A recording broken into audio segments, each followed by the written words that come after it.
Alrighty, hey everybody. Welcome back. This is another episode of Teak&Mead. Obviously, it's kind of what the channel's called. Yeah. I guess what was it 3? We have 3 flavors from Batch. Yep. Meadery. We've been talking about this one for a while, and just recently got some from them. So a little bit about them. Derek and Danielle Bush have been enjoying mead for the last 10 years. Derek has created over 100 fermentations of mead and hard cider. He started his journey brewing with a batch of Riesling wine that Danielle gave him as a Christmas gift back in 2013, and it spurred his love of brewing, and he started his first batch of mead. So Batch Mead is a family-owned and operated by the Bush family and Danielle's brother, Brian.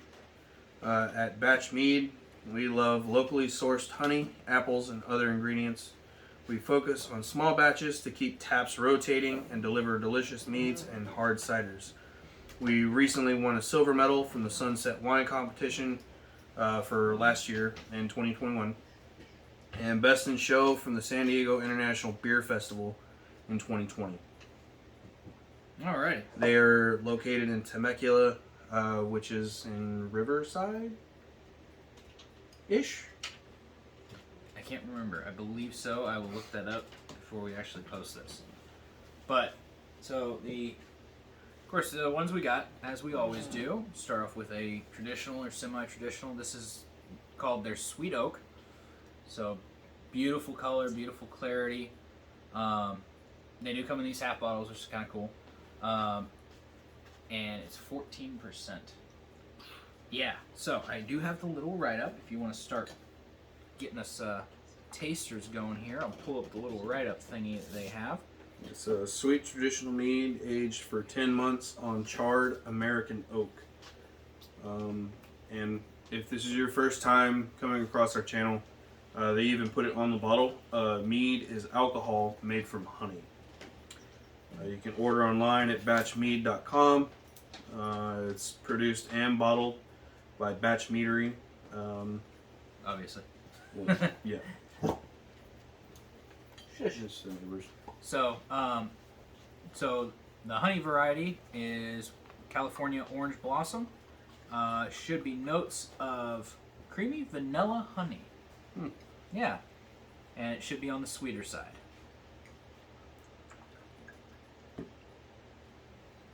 So, It definitely smells sweet. oh yeah, And this is the oak one. correct. Oh. Sorry everybody, dog decided to knock over the baby gate.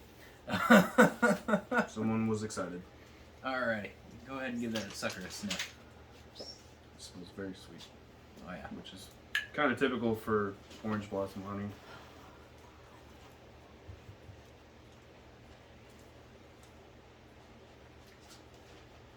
So, definitely hit it right on the head, I think. You get that vanilla-y smoothness, and just like you were saying, with the orange blossoms, they're usually coming out kind of on the sweeter side. Unless we make it, then it's kind of on the sour side, but I think that's just me. But it's very smooth, very beautiful on the palate. Yeah. It'd be a good, you can have a horn of this without a problem. Oh, yeah. But it might sneak up on you because what's it sitting at? It's 14. Yeah, 14. 14%. So, and the great thing about it is it's a half bottle, but even though it's sweet, you still get a little bit of those kind of like oak flavor behind it. Right It's not super noticeable, but it's kind of like just in the back. Yeah, right at the tail end, you get that little like, I don't want to say grittiness of the oak because it's not like the texture is gritty, but it's kind of the best way to describe the flavor. Yeah, it's kind of hard to describe a flavor when most people associate like charred oak with maybe like a smell, or even a burnt, like overdone. Yeah, and it definitely isn't. It's nice and smooth and real pretty. So, the next one we grabbed, thought you might get a kick out of this one, is the strawberry rhubarb pie. This already sounds like when my grandma, before she passed, used to make rhubarb pie, and so every time I would go see her, there was always rhubarb pie and like these. It didn't matter if it was the old country crock container or a container of beans or a container of butter. There was rhubarb pie slices just stashed away in these plastic containers. So, once again, half bottle. You want to go ahead and grab that? I know that rhubarb is one of those flavors. It's kind of hard to use because it's really tart and not a lot of people know how to do it right. So right. I'm curious. This one is 9%. It's also in a half bottle. It's mead made with strawberries, rhubarb, vanilla beans, and lactose sugar. Yep. A bite of sweet strawberry rhubarb pie is exactly how they describe it. So, I'm thinking, let's go ahead and pour that sucker and give it a go. For those of you that care, it is naturally gluten-free. Hey, I know I had a few of my friends that had gluten intolerance, so actually, that gluten-free pizza wasn't that bad. Yeah, you'd be surprised. Dad makes it every once in a while for my sister. And she's got a gluten intolerance. Other way. Oh. Hey, Yeah, might help. go. Maybe. Come on, you can get there. You go. Smash, but All right, give that sucker a sniff, dude. It does smell good. Just straight up. Well, I'm getting most of it is it's like a hint of strawberry, but then the rest of it is it reminds me of that rhubarb pie that my grandma used to make.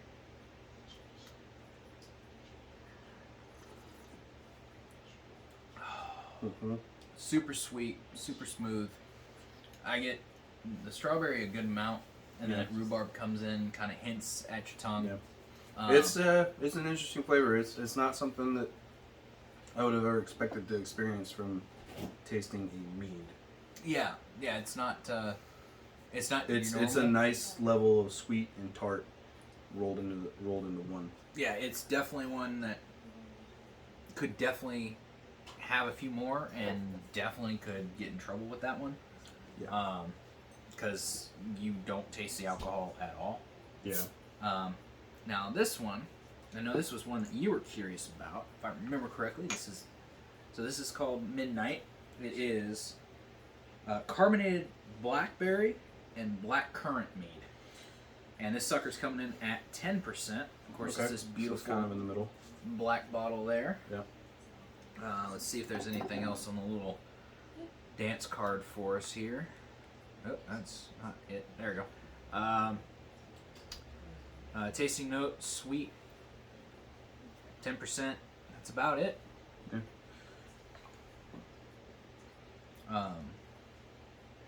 I know we've tried quite a few with black currant.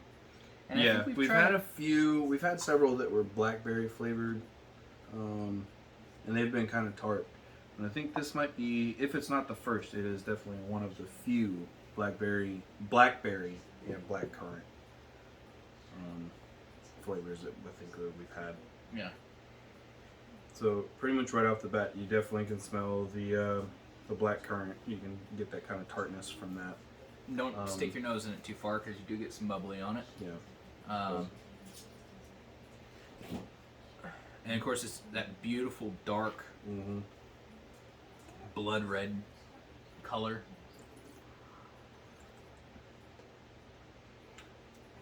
It's interesting. Yeah. So you smell blueberries, but you get a big burst of that black currant. You mean blackberry? Yeah, blackberry. Sorry. It's been a long day. And the currant that black currant comes out nice and tart at the end. Yeah, but because it's carbonated, it doesn't really it coats the palate, but not the same way as like a typical uncarbonated mead would. So it just kind of like rolls off.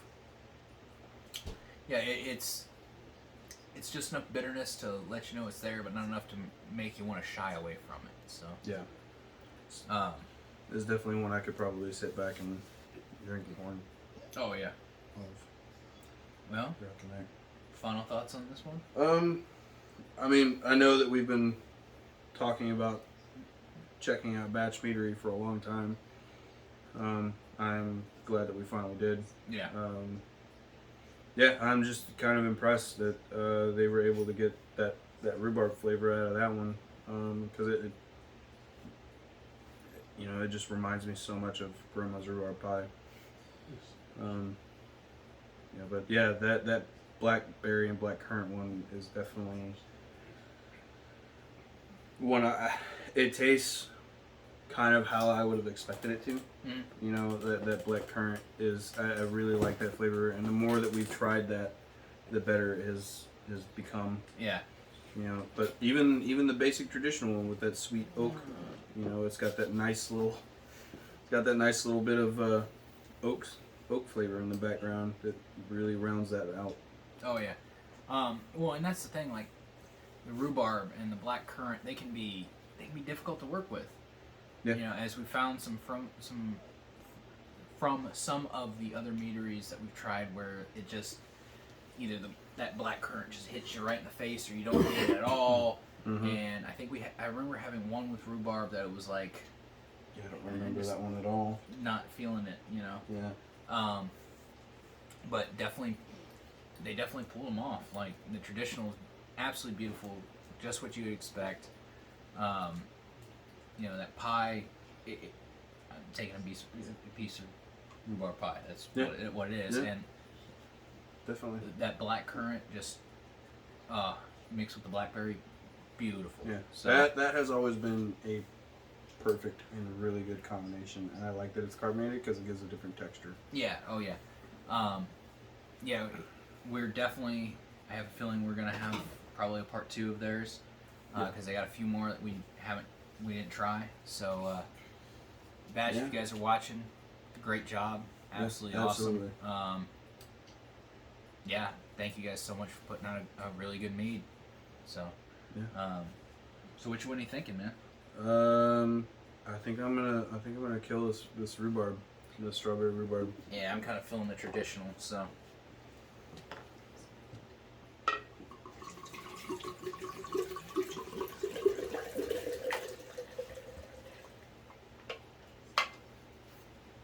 Alrighty. Well, Yes, as always, be great to one another. drink responsibly. Skøl. Skøl. Oh yeah.